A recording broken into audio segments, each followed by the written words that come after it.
Hello, and welcome to this introductory video of the course Cultural Competence in Mental Health and Addictions. To start with, I would like to thank the Banking Foundation of La Caixa for their generous support in making this course possible, as well as the very important support of the Psychiatry Department of the Vall d'Hebron University Hospital here in Barcelona, Spain. And finally, to express our deep appreciation for the scientific backing and the accreditation provided by the World Psychiatric Association. My name is Adel Qureshi, and I'm one of the faculty associated with the course. And in this video, I will just give a brief overview of what you might expect from the course, the basic philosophical position that we have adopted in putting it together, and some of the more specific components that you can expect to find along the way. Cultural competence has been something in the air since the 80s at the very least, and the issue of how to work across cultures with the issues related to diversity have long been present in psychiatry and psychology. There are multiple different ways of approaching these ideas. We have seen, however, a general evolution of these ideas of cultural competence away from specific knowledge about particular cultures. For example, people from Canada are like X or like Y, towards a more generalized, you could say, meta-knowledge, meta-awareness of how culture and difference impact both the patient and the patient's world, as well as the therapist or the clinician and his or her world, and how it finally impacts the interaction between the two.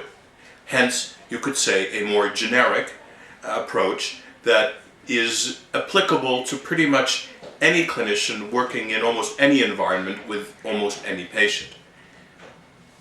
Now, that is not to say that we don't consider that culture and diversity have a profound impact on all the work that we do.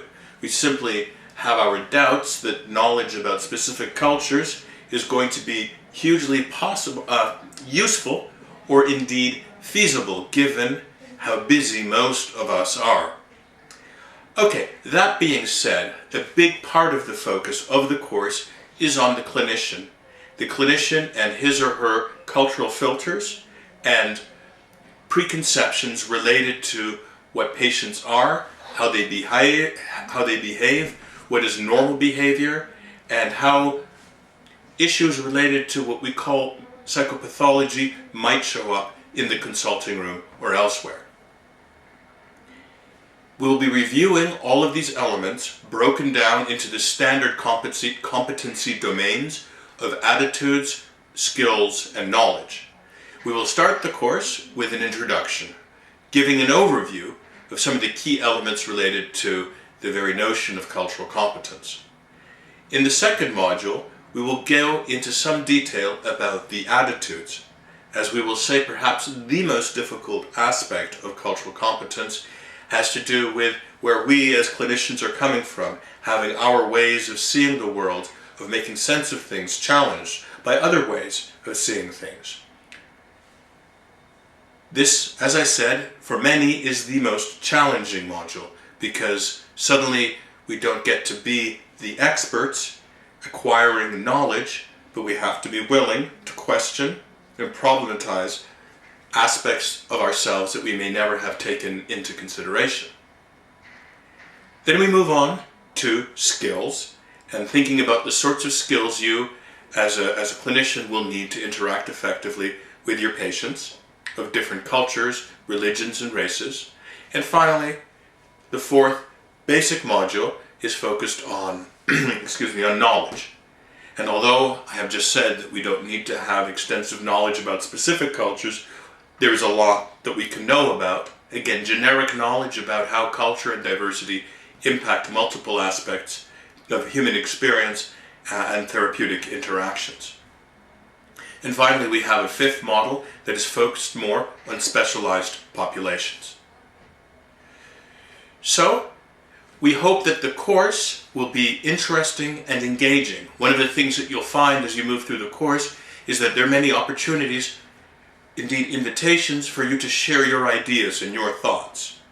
Although this course is not in person, where we can't ask you questions and you respond to them, we can provide the same sort of experience in the online format. And so your engagement and participation in responding to questions or writing them down forms an important part of the course. Our aim is that the comments that you make will be channeled to a forum for most of the modules, so you can engage with other people around the world who are also participating in the course and share your ideas and perspectives. In this respect, one of the elements that we recognize from the very beginning is that we are by no means experts in transcultural psychiatry in any kind of global sense. We recognize that all of you, working from wherever you are working, have very, very interesting and important knowledge of your local experiences and beyond. And our hope is that this course will be enriched by all of you sharing your perspectives and experiences.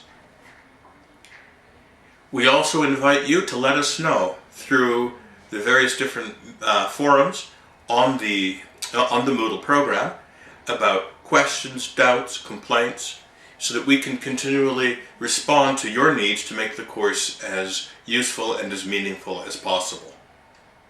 Well, on that note, I will bid you farewell, and we'll see you in the introductory, into the video for the introductory module. Thank you very much, and talk to you soon. Bye-bye.